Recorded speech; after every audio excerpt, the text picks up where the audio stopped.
मदरसे हुए लॉकडाउन की वजह। हमारी कौम के कुछ लोगों ने कसर नहीं छोड़ी, कसर नहीं छोड़ी। कई इमाम हजरात बैठे होंगे यहाँ पे, तो लोगों ने जिनकी तनख्वाह इमामों की 10 थी ना, उनसे कहा अगर साथ में इमामत करनी है तो करो, वरना चाहिए। ये कह के लोगों की तनख्वाहें घटाई गई।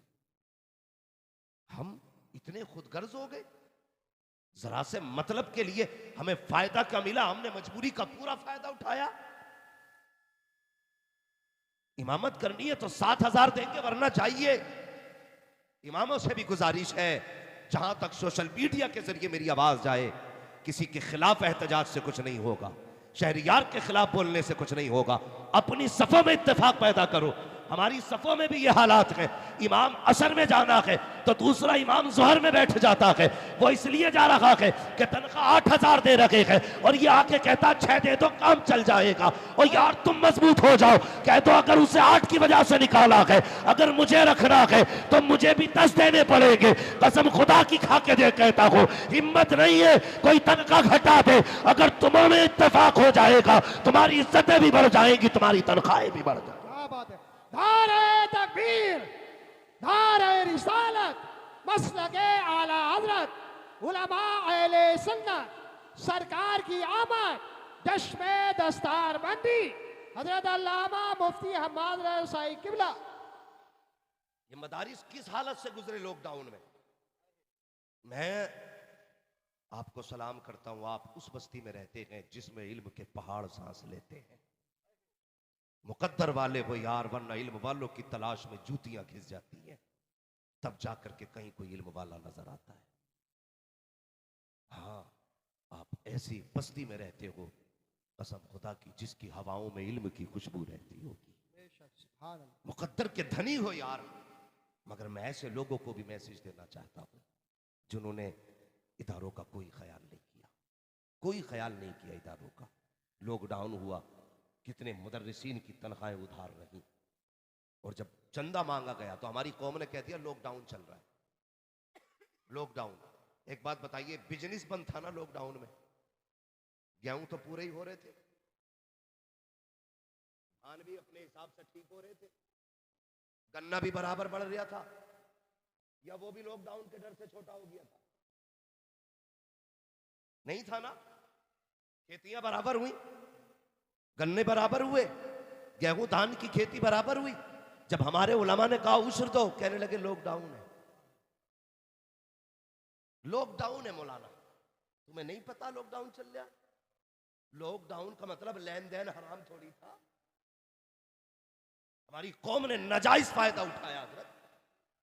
और जाओ यार, ये कुरान पढ़ाने वाले लोग अगर कब्रिस्तान में पैर रख दे, अल्लाह अजाब मिटा देता है। हमने इनके साथ गद्दारियां की और हम मदरसे के ना हो सके। कुछ जगहों पे ताले लग गए, तो अगर कुछ चुपके से कुरान पढ़ा रहे थे ना, तो बस्ती में से ना 500 के भी एजेंट बहुत होता है। 500 वाले एक फोन पे 500 रुपए मिलेंगे, फोन करके कह रहे हैं चुपके से आ जाओ, कमरे में अंदर बंद होकर पढ़ाई हो रही है। कौन जो कलमा पढ़ते, कौन जो कहते हैं गुलामी रसूल में जवानियां लौटाएंगे, वो लोग जो कहते हैं हुजूर के नाम पे जिंदगी कुर्बान कर देंगे। अगर ये बात किसी लंगोटे और चोटी वाले ने कही होती तो शायद तकलीफ ना होती, लेकिन उसने कही है जो उनके नाम पे बिरयानी अभी खाते हैं। हमारी कौम के लोग खड़े होकर के इन मदरसों की मुखालफत करते हैं। तुम्हें क्या पता मदरसे क्या है? अल्लाह अकबर, मदरसों को समझना है तो गौर से सुनो। कभी शीशे के आगे खड़े होकर देखना, अगर चेहरों पे दाढ़ियां सलामत है तो इन मदरसों की वजह से सलामत है, सरों पे टोपियां सलामत है तो इन इदारों की वजह से है। आज तुम्हें कलमा आता है तो इदारों की वजह से आता है। तेरे जनाजा पढ़ाने वाले अगर लोग मिल रहे हैं तो इन इदारों की वजह से मिल रहे हैं। तेरी मैयत के लिए गुस्ल देने वाले मिल रहे हैं तो इदारे की वजह से मिल रहे हैं। और इन इदारों की मुखालफत ना किया करो। जिन बस्तियों में इदारे नहीं होते हैं वो बस्तियां तबाह कर दी जाती हैं। जहां इदारे होते हैं वो बस्तियां भी आबाद रहती हैं, वहां के लोग भी साधु आबाद रहा करते हैं। इसलिए इदारों की इज्जत किया करो, कदर किया करो। बड़ी मेहनत से चलते हैं। अरे मौज आ रही है, मौलवी की मौज। हाँ, मौलाना नाजिम साहब मेरे क्लासमेट हैं जो आपके यहाँ जामा मस्जिद के खतीब व इमाम भी हैं, तकरीर भी करते होंगे माशाल्लाह। हाँ, तो मैंने खतीब व इमाम कहा माशाल्लाह, तो अच्छी तकरीर कर, मेरे उस्ताद ने अगर तायीद कर दी ना तो फिर मेरे लिए मोहर लग गई है। हाँ, तो मैं एक बात कह रहा हूँ आपसे, एक बात कह रहा हूँ, तवज्जो है ना आप लोगों की? खुदा के वास्ते इदारों के साथ जो तंग नजरी है हमारी, ये खत्म करें, खत्म करें। मौलवी के सफेद कपड़े देखे तो कह रहे आप बड़े बगबगे पहन के घूम रहे हैं, बगबगे बता रहे हैं। एक जगह जलसे में ना एक मस्जिद के इमाम साहब तकरीर करने आए तो कहने लगे अभी जाऊंगा। मैंने कहा अभी क्यों जाओगे? कहने लगे नहीं मैं घर जाऊंगा। मैंने कहा घर क्यों जाओगे? कहा सुबह को बाइक से मस्जिद जाना फजर में। मैंने कहा बाइक से? यहाँ तो 4 व्हीलर से आए हो। कहने लगे ये घर खड़ी करनी है, वहां से बाइक से जाऊंगा। मैंने कहा क्यों? कहने लगे अगर मुक्तदियों को पता चल गया मैंने कार ले ली है तो इमामत छूट जाएगी। मैं नाम भी बता दूंगा, अगर किसी को पूछना है एड्रेस भी बताऊंगा, फोन करके पूछ लेना। ये हालात है हमारी कौम के। एक की इमामत इसलिए ही छूट गई कि उसने मोटरसाइकिल ले ली थी। ऐसा लग रहा कि ये तनख्वाह बैतुल माल से दी जा रही है। हालात देखो हमारे। मौलवी ने बगबगे कपड़े, बड़े मौज आ रही है भाई, मुर्गे खा रहे हैं। ऐसे ही हाफिज नहीं बना करते हैं। अल्लाह अकबर। आओ इस इदारे के अंदर आकर देखो, सारे कमरे चेक कर डालो, पूछो अल्लामा साहब से आकर के तुम्हारे मदरसे में कितने बेड बच्चों के लिए है, कितनी चारपाइयाँ हैं, कितने इंच का गद्दा बिछाया जाता है, बताओ तो सही आकर के देखना। किसी कमरे के अंदर एक भी बेड तुम्हें बच्चों के लिए नहीं मिलेगा। ये कुरान पढ़ने वाले बच्चे जिस दिन से घर से आए हैं जमीन पे लेटा करते हैं। कभी कभी कुछ बच्चों का बिस्तर 8-8 साल पुराना भी हो जाता है। कुछ बच्चों का एक ही लिफाफ पूरी तालीम के लिए काफी हुआ करता है। और यार तुम अपने बच्चों के हर साल कंबल बदल दिया करते हो, हर साल गद्दे बदलते हो। इस साल 3 इंच का गद्दा था, अगले बार 9 इंच का लाएंगे, फिर 12 इंच वाला, फिर 18 इंच वाला। आपके बेटे 18 इंच के गद्दे पे लेटे तब तुम्हें कोई पेट में दर्द नहीं होता है। अगर ये कुरान पढ़ने वाले सफेद कपड़े पहन के निकल जाएं तो कुछ लोगों के सीनों पे सांप लौटा करता है। आओ आकर के इदारों में देखो, इनके हालात आकर के देखो। कितने तलबा ऐसे भी होते हैं अगर बिस्तर पे पैर रख दो तो सर्दी पैर पे महसूस हुआ करती है। और यार 5 मिनट नंगे पैर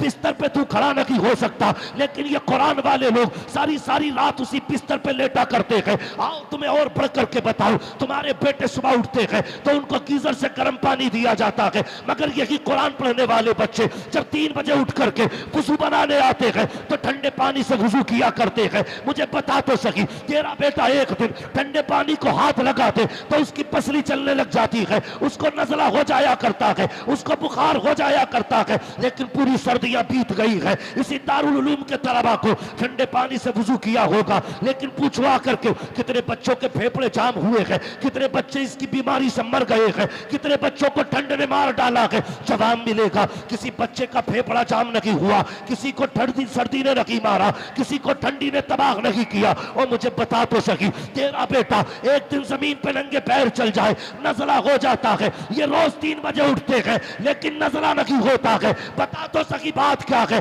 तो मैं या तुम क्या बताओगे? मदीने से आवाज आती है, तूने नहीं देखा जब बच्चा घर पे था रात को बिस्तर पे लेटा तो कंबल खुल गया, माँ ने उठ के ढक दिया है, लिहाफ से पैर निकला, माँ ने अंदर कर दिया है, बच्चा बिस्तर से नीचे गिरा, माँ ने उठा के रख दिया है। लेकिन जब ये मदरसे में आया इसका पैर कंबल से निकला, कोई नहीं देख रहा था मगर मुस्तफा देख रहे थे। जब ये कंबल से बाहर हुआ किसी ने नहीं देखा, लेकिन मुस्तफा ने देख लिया। जब ये सर्दी में नीचे गिरा किसी ने नहीं देखा, आका ने देख लिया। और यार अब भी नहीं समझे, और जब तक बच्चे घर पे रहते हैं माँ बाप बचाते हैं, जब मदरसे आ जाते हैं तो रसूल पाक बचाया कर। क्या बात है, नारे तकबीर।